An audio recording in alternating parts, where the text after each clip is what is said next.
ఇవాళ మార్చి 24 ప్రపంచ టీబీ దినోత్సవం. మన ఆరోగ్యం మన చేతుల్లోనే ఉంది.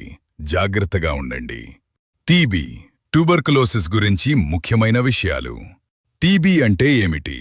టీబీ అనేది ఒక బ్యాక్టీరియా వల్ల వచ్చే వ్యాధి. ప్రధానంగా లంగ్స్ ను ప్రభావితం చేస్తుంది, కానీ శరీరంలోని ఇతర భాగాలకు కూడా వ్యాపించొచ్చు. మరి ఎలా వ్యాపిస్తుంది? టీబీ ఉన్న వ్యక్తి దగ్గు, తుమ్ము చేస్తే గాల్లోకి సూక్ష్మకణాలు వెళ్తాయి.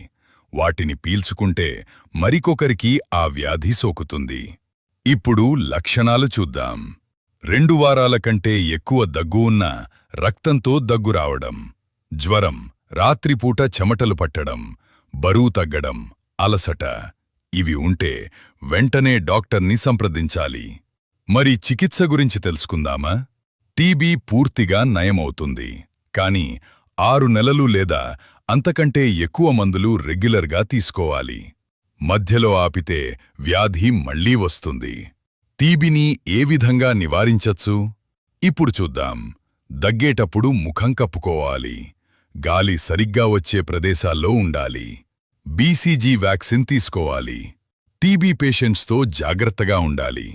ముఖ్యమైన విషయం, భారతదేశంలో ప్రభుత్వం ద్వారా ఉచితంగా టీబీ ట్రీట్మెంట్ అందుబాటులో ఉంది. టీబీ ఫ్రీ ఇండియా లక్ష్యంగా పనిచేస్తున్నారు. ఈ వీడియో మీకు నచ్చితే లైక్ చేయండి. మీ సన్నిహితులకు షేర్ చేయండి. మరెన్నో ఆరోగ్య రహస్యాల వీడియోస్ కోసం సబ్స్క్రైబ్ చేయండి. మీ అభిప్రాయాన్ని కామెంట్స్లో తెలియచేయండి.